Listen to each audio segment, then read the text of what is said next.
తెలుగు రాష్ట్రాల్లో అతిపెద్ద lift manufacturer lifts ట్రై.com dealership కూడా ఇవ్వబడును.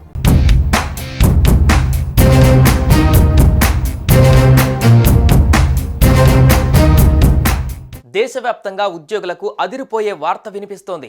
ఉద్యోగులపైన పని ఒత్తిడి పెరుగుతున్న వేళ ప్రభుత్వం కీలక నిర్ణయం తీసుకోబోతుందని తెలుస్తోంది. ఉద్యోగుల సేవలలో సంస్కరణలు తీసుకువస్తున్న ప్రభుత్వాలు తాజాగా వారి పని గంటలు పెంచి పని రోజులు తగ్గించేందుకు చూస్తున్నట్లు హాట్ టాపిక్ గా మారింది. ఈ కేంద్ర బడ్జెట్లో కొత్త లేబర్ కోడ్ నిబంధనల అమలును ప్రకటించే అవకాశం ఉన్నట్లు, లేబర్ కోడ్లను ప్రభుత్వం ఉద్యోగులకు దశలవారీగా అమలు చేసే అవకాశం ఉందనే వార్తలు వినిపిస్తున్నాయి.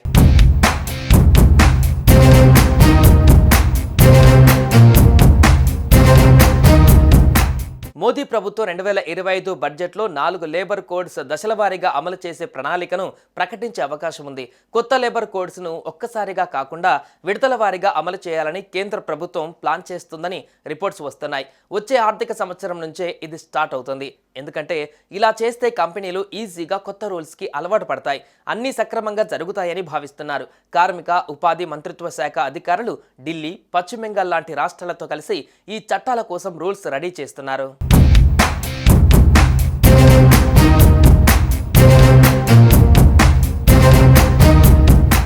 ఈ దశలవారీ ప్లాన్ 3 ఫేజుల్లో ఉంటుంది. ఫేజ్ 1లో అయితే 500 మందికి పైగా ఉద్యోగులు ఉన్న పెద్ద కంపెనీలు మొదటి సంవత్సరం నుంచే కొత్త రూల్స్ పాటించాలి. ఫేజ్ 2లో 100 నుంచి 500 మంది ఉద్యోగులు ఉన్న మీడియం సైజు కంపెనీలు 2వ సంవత్సరం నుంచి కొత్త చట్టాలను లోబడి ఉండవలసి ఉంటుంది. ఇక ఫేజ్ 3 వచ్చేసరికి చిన్న కంపెనీలు అంటే 100 కంటే తక్కువ మంది పనిచేసేవి, వాటికి మాత్రం రూల్స్ పాటించడానికి ఏకంగా 2 ఏళ్ల టైం ఇస్తారు. ఎందుకంటే మన దేశంలో 85% పైగా వ్యాపారాలు చిన్నవి, మైక్రో లెవెల్లోనే ఉన్నాయి. అందుకే ఇలా విడతల వారీగా చేస్తే వాళ్ళకి ప్రిపేర్ అవ్వడానికి టైం దొరుకుతోంది.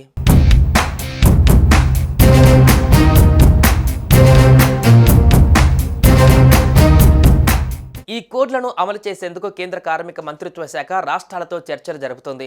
ప్రస్తుతం పశ్చిమ బెంగాల్, ఢిల్లీ వంటి రాష్ట్రాలతో ముసాయిదా నిబంధనలను ఖరారు చేసే పనిలో మంత్రిత్వ శాఖ బిజీగా ఉంది. మొదటి దశలో వేతనాలు, సామాజిక భద్రతా కోడ్పై కోడ్ను అమలు చేయాలని ప్రభుత్వం భావిస్తోంది. వచ్చే మార్చి నాటికి అన్ని రాష్ట్రాలతో ముసాయిదా నిబంధనలను ఖరారు చేసే యోచనలో ప్రభుత్వం ఉంది.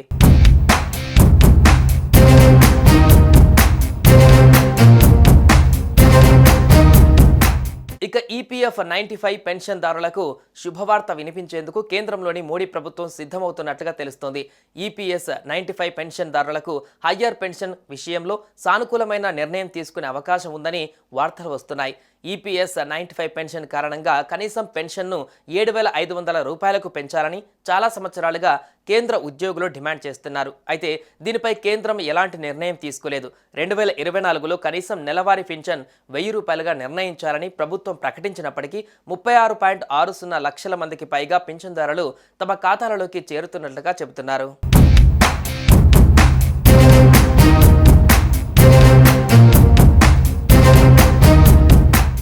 సుమన్ టీవీలో మీ పర్సనల్ అండ్ బిజినెస్ ప్రమోషన్స్ కోసం కింది నెంబర్కి కాంటాక్ట్ చేయండి.